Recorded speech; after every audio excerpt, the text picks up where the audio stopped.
Every Star Wars fan has their own little niche obsession. I think that's mostly what the fandom is about. Finding something super particular and somehow getting way too into the specifics, or maybe not enough into the specifics. I know people who are super into Momon Nadon, the hammerhead guy from the Cantina. For a while I was obsessed with Figrin Dan. But personally, I keep coming back to Ben Kenobi. And I think it's because I liked him more than Luke when I watched the first Star Wars. But the new series, I can't say that I love wholeheartedly. It has its moments. It's fun for the most part. Funny though how one character out on the frontier of the Outer Rim is squarely on the frontier of the Culture Wars though. Well, this week, that's what I'm picking apart. We're talking about social justice warriors and Sith Lords this week. I'm Dan Umthen, and this is the Doomcast.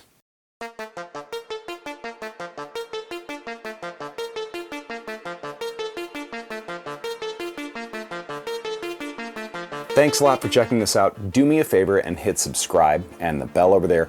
I make about one video a week and they're all great. I'd hate for you to miss even one. So thank you. I appreciate it. Before we get into this, obviously spoilers follow, so if you haven't watched the Obi-Wan Kenobi series at Disney+, please do that, then come back to this. Anyway, so far, as big a fan as I am of Obi-Wan, the show is, I don't dislike it, but I feel like I should love it and I don't. It feels a little plotting. It also introduces some things that make A New Hope make a little less sense, actually, like Leia and Kenobi meeting at all. Vader's words to Obi-Wan when they fight on the Death Star now seem a little weird. And even the fight scene between Vader and Kenobi, it was cool, but also Vader was stopped by fire. I mean, I guess that's his whole thing, but really? Don't get me wrong. I do enjoy the show, but for the flaws of Kenobi as a show, Moses Ingram and the character of Third Sister Reva are not among them. She's at the least very far from the worst character on the show or the worst arc on the show. And personally, I think she's pretty cold. As a little part of me kind of expects a babyface heroic turn on her part at some point, like she's trying to take the Empire down from the inside. I guess we'll see. Reva was the character that struck me as the most interesting, so predictably we find out that the toxic chuds just don't like her, and that's because she's a black woman. Apparently this is woke, which for the uninitiated, woke is whenever a character that is not white and male is a leading character, and if experts on wokeness are to be believed, this will lead to the downfall of Western civilization for several reasons, among them, which is funny because a common accusation is that any non-white character like Finn or any female character like Rose is disregarded as a Mary Sue, which for the uninitiated is a female character that's inexplicably capable and very good at things for the purpose of the thin plot. Think a female Luke Skywalker, for example. Right, yes, everything the same about Luke Skywalker except what makes them bad is just not being a white dude.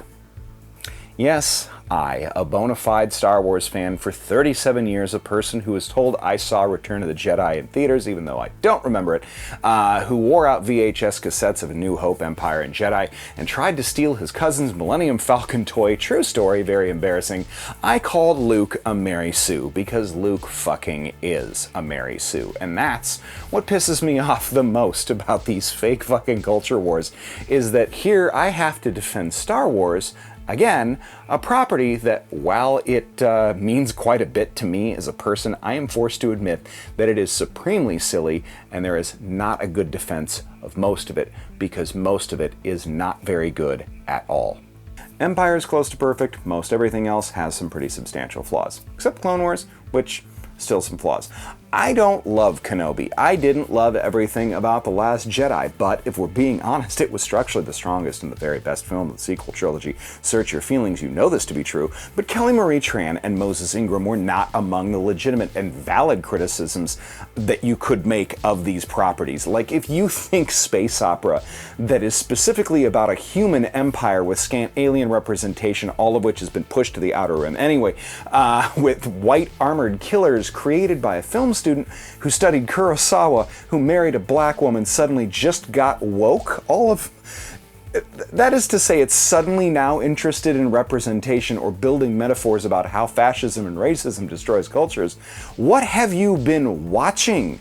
This is the tie that binds toxic Star Wars fans, comics gators, gamers gators, and the like. It's a prepackaged, toxic, hostile thought process that lets you excuse racism and misogyny without having to think about it very critically that might be what you're doing.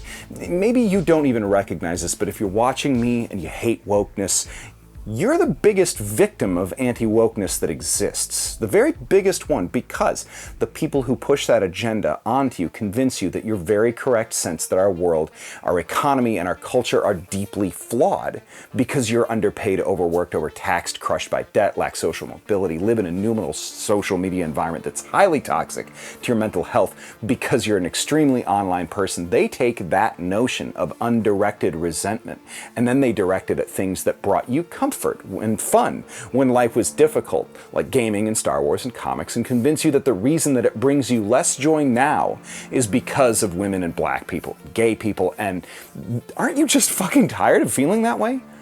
Aren't you tired of having that level of exhausting vitriol, of keeping that anger up at all of it? Don't you just wish that you could at least sort of enjoy those things that you used to love instead of having them ruined by your own resentment for the fact that maybe you outgrew them, or maybe they've outgrown you? You can just let it go. The whole culture war, the anger, the resentment. I say that because I did exactly that. A decade and a half ago, I was that guy. And let me tell you, just because a story is written to bring somebody else into your fandom, or a story that's just written from somebody else's perspective, one that you're not used to, you can try enjoying that.